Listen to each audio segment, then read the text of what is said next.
Shalom, Assalamualaikum warahmatullahi wabarakatuh. Pada kesempatan ini, kita akan membuat video tutorial pengoperasian e-learning pada website e-kampus Polpangtan Manokwari. Video tutorial ini ditujukan khusus kepada tenaga pendidik dan dosen agar mempermudah penggunaan e-kampus khususnya menu e-learning. Langkah pertama yaitu masuk ke situs e-kampus yaitu ekampus.polbangtanmanokwari.ac.id, kemudian klik login, lalu masukkan username dan password Bapak Ibu. Setelah itu klik login, maka akan muncul tampilan dashboard seperti berikut ini. Kemudian kita klik e-learning, lalu akan muncul tampilan seperti pada layar. Kemudian klik mata kuliah yang akan kita ajarkan. Kemudian kita isi data-data yang dibutuhkan. Di pendahuluan klik ubah dan isi data. Pengisian bisa diketik secara langsung ataupun bisa di copy paste. Setelah itu klik simpan. Lakukan langkah yang sama untuk mengisi deskripsi pembelajaran dan capaian kompetensi. Setelah selesai melakukan pengisian data, kita juga bisa melampirkan dokumen pendukung perkuliahan. Kemudian kita lanjutkan kepada menu agenda. Untuk membuat pertemuan, klik tambah atau ubah agenda. Kemudian, klik buat pertemuan untuk membuat 16 kali pertemuan. Isi data yang dibutuhkan sesuai dengan isian yang sudah tertera, kemudian klik simpan. Untuk menu tambah satu pertemuan, akan menambahkan satu agenda pertemuan saja. Kemudian, ubah data dengan cara klik ubah. Setelah itu, masukkan data yang dibutuhkan, lalu klik selesai. Lakukan langkah yang sama untuk menginput isian berikutnya. Setelah selesai melakukan penginputan data, kita lanjutkan kepada jenis pertemuan. Kita bisa pilih apakah pertemuan tatap muka, daring, melakukan ujian, UTS, UAS, dan lain sebagainya. Di sini kita pilih daring.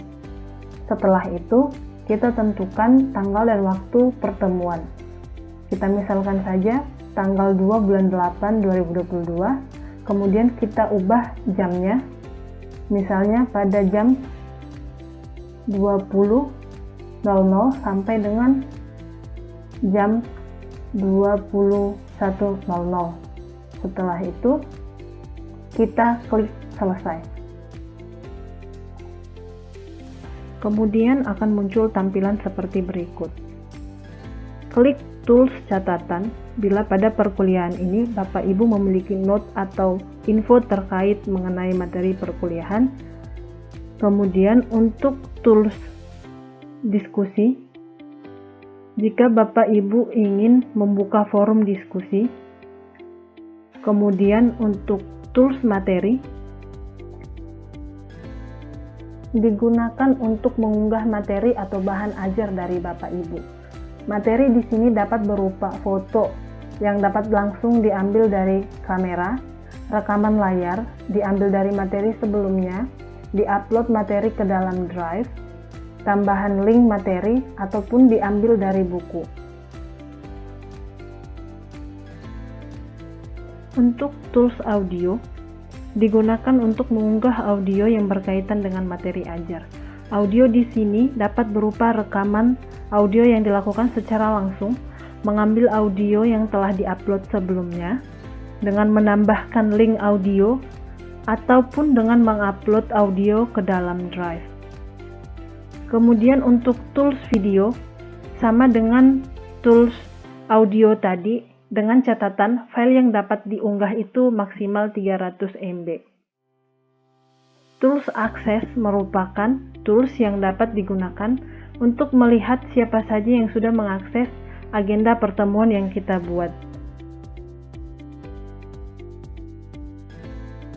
Untuk tools kehadiran, kita bisa mengecek kehadiran mahasiswa yang mengikuti pembelajaran daring yang kita laksanakan. Apakah mereka hadir ataupun melakukan pengajuan izin ataupun sakit. Selain itu, kita juga bisa menyetujui mahasiswa yang melakukan pengajuan izin tersebut. Di sini juga kita bisa melihat informasi mengenai pembelajaran yang sedang berlangsung. Adapun media online yang dapat digunakan pada pembelajaran ini yaitu media Jitsi, Google Meet, Zoom, Skype, dan lain sebagainya. Kemudian jika kita sudah selesai mengedit dan melihat daftar hadir dari peserta yang melakukan atau mengikuti perkuliahan kita klik selesai. Kemudian kita akan beralih ke tools online. Tools ini digunakan untuk melakukan pembelajaran daring, yaitu melakukan video conference. Media kita gunakan pada video conference ini adalah Jitsi Meet. Di sini kita isi terlebih dahulu nama yang akan kita gunakan pada saat perkuliahan berlangsung. Kemudian kita juga bisa mengganti background ataupun latar belakang video yang ingin digunakan. Lalu kita juga bisa mengundang peserta yang bisa kita undang melalui link yang kita copy atau kita bisa share melalui email. Kemudian kita klik join meeting. Di sini kita difasilitasi untuk melakukan share screen, yaitu pada tools Google Screen Share ini. Kemudian kita pilih yang mana yang akan kita share. Setelah itu, jika perkuliahan yang kita lakukan telah selesai, maka klik tools yang merah untuk list dari video conference ini. Untuk melakukan absensi secara online, kita dapat menggunakan dua tools, yaitu tools QR Code dan tools absen. Di tools QR Code, kita melakukan absensi dengan men-scan barcode, sedangkan untuk tools absensi itu dengan cara mengambil video ataupun mengambil foto secara langsung. Tool tugas digunakan untuk membuat tugas, baik tugas individu maupun tugas kelompok. Untuk tugas individu, klik tugas individu baru, kemudian ubah instruksi tugas, lalu isi kapan mulai tugas itu dilaksanakan, kemudian tugas selesai dilaksanakan, masukkan format penilaian, lalu isi instruksi tugas, kemudian klik simpan tugas. Setelah itu, kita juga bisa menambahkan untuk tugas kelompok baru. Di sini, klik tugas kelompok baru untuk pembuatan tugas kelompok, kemudian pilih format penilaiannya, lalu klik instruksi tugas. Masukkan tanggal waktu mulai tugas, tanggal waktu selesainya tugas, kemudian isi instruksi tugas yang akan diberikan. Setelah itu, klik simpan. Kemudian kita akan menambahkan kelompok. Tambahkan kelompok, klik simpan, kemudian tambahkan atau ambil anggota kelompok dari absen yang sudah tersedia. Pilih, misalnya kita pilih 5 orang dalam satu kelompok, kemudian kita simpan. Setelah itu, tambahkan nama kelompok lagi, tambahkan kelompok, tambahkan anggota kelompoknya. Setelah selesai, kita klik selesai. Tools terakhir yang akan kita bahas adalah tools ujian. Tools ini digunakan untuk membuat ujian secara daring. Klik buat ujian untuk menambahkan soal, buat kode soal, buat nama ujian, kemudian pilih apakah ujian tersebut pilihan ganda atau esai. Kita pilih pilihan ganda.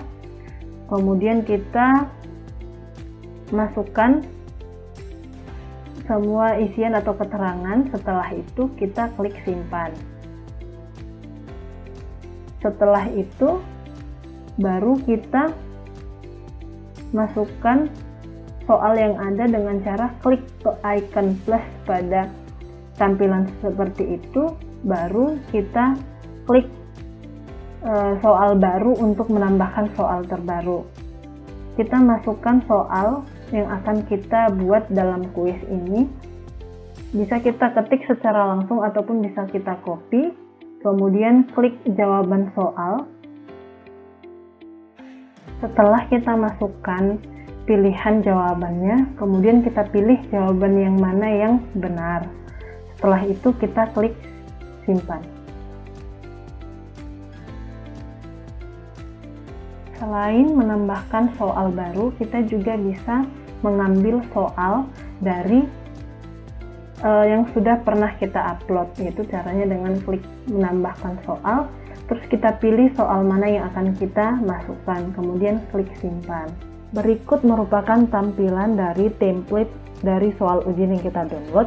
Kemudian kita masukkan data-data dan masukkan soal berdasarkan kolom yang sudah tersedia. Kita input jawaban yang benar, misalnya kita jawabannya A, kemudian buat nilai skornya yaitu 1 untuk jawaban benar, 0 untuk jawaban salah, dan 0 untuk yang tidak menjawab. Kemudian kita masukkan dari kunci jawabannya dari pilihan-pilihan jawaban yang tersedia. Kita di sini menggunakan pilihan jawabannya itu sebanyak 4 pilihan. Lalu lakukan pengisian jawaban dari A sampai D. Setelah selesai mengisi jawaban dari A sampai D, klik simpan, kemudian nanti upload template tersebut. Lalu klik menu upload untuk mengupload template soal yang sudah kita buat tadi. Kemudian kita tunggu prosesnya dan soal akan bertambah hasil dari yang kita upload tersebut. Jika proses sudah selesai, maka akan muncul pemberitahuan seperti berikut. Kemudian klik OK, lalu soal sudah bertambah jumlahnya. Ini merupakan soal yang sudah kita tambahkan lagi. Setelah itu, kita klik selesai. Demikianlah video tutorial dari menu e-learning yang bisa kita gunakan. Semoga tutorial ini bisa membantu Bapak Ibu semuanya untuk lebih mudah menggunakan e-learning pada website e-kampus ini. Sekian dan terima kasih.